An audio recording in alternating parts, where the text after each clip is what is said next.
I used to appear very powerful, but that is not truth. Taking this step of honesty, life becomes so much easy. Around 3 years, defeating depression. This somehow gave me the awareness of what's going on or the things I was dealing with. I could see as well the frustration of my therapist when I was coming over and over again with the same problems. I could relate with this concept about addiction.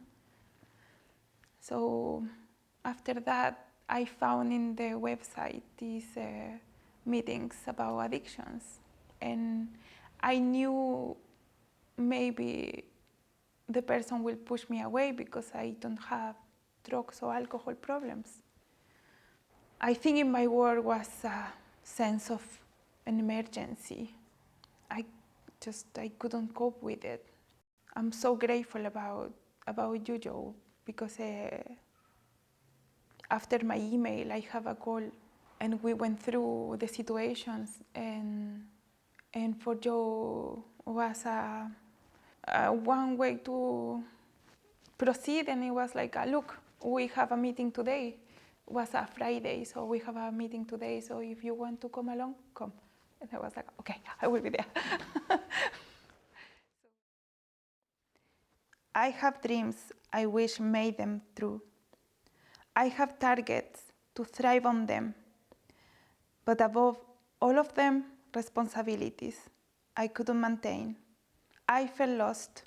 I tried as hard as I could, but no results, hitting my head against the wall over and over again. There, it was a stuck idea on me of worthless, suicidal thoughts, a depression diagnosis, anxiety and panic attacks. It was an idea living as a parasite of me, working hard, pleasing others, and avoiding my needs will give me the satisfaction. I felt very well living like this while I was single. Today, I am in love, and I couldn't understand how somebody could love me back and attend my need just because he wanted to. With lies, sarcasm, toxic behaviors, violence, jealousy, and aggressive threats of abandonment, I used to show myself I needed urgently to stop this love before being abandoned again. I did all I could to feed this lie of worthless. I don't consume substances. I don't have a common addiction problem with drugs or alcohol. Porn and sexual behaviors were there to use as a refuge, but never satisfying, just short-term release. I hear a psychologist saying toxic behaviors are as addictive, as destructive as the substances. That is where I realized the danger of flirt with death and self-harm because of lies rooted of me of worthless, believing somebody else will be incapable to love me and caring for me. This lie blurs the lens we see the love of God towards us also. Clearly, it is a pattern of life, a never-ending loop demanding to be fed. Maybe somebody made us feel this way. Maybe there is abuse in any type of form. I was sexually abused when I was a kid, with horrific consequences to tell. It could be parents, family, caregivers, partners, husband, wife, etc. Witnessing toxic patterns also give us a twist way to live. Visit the past could be very scary and painful. In my case, necessary to change the script of my life. I started attending church. It was a good couple of hours service, but back home facing the same giants without strength.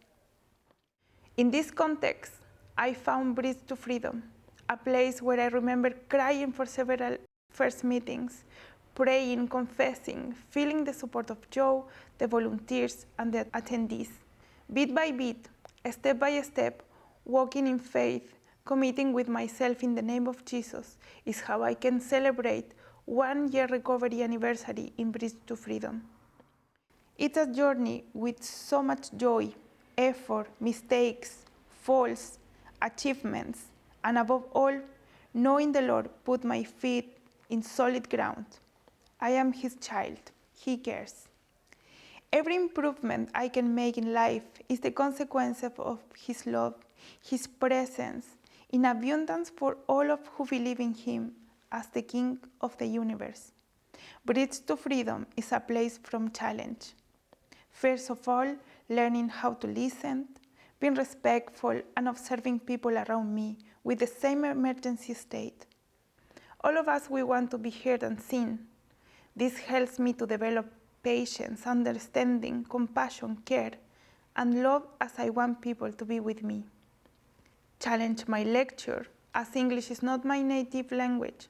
My difficulties push me to learn more at home and search for more additional information. Our Christ live in a social context different to us. I think it's very interesting to understand his time and culture, adding amazing facts to complement the readings. Developing my faith in Bridge to Freedom showed me the emergency to pray and be intentional to spend time with God, to get involved in my local church, to learn more. I found this verse from Job. Have I tried to hide my sins like other people do? Concealing my guilt in my heart? Have I feared the crowd or the contempt of the masses so that I keep quiet and stay indoors? I am getting confidence to be shameless in my own struggles and seeking help. Bridge to Freedom is my family. I am not alone.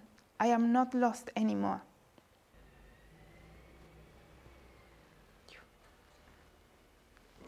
I will be better. I feel better. I think it felt better. Felt better. That was more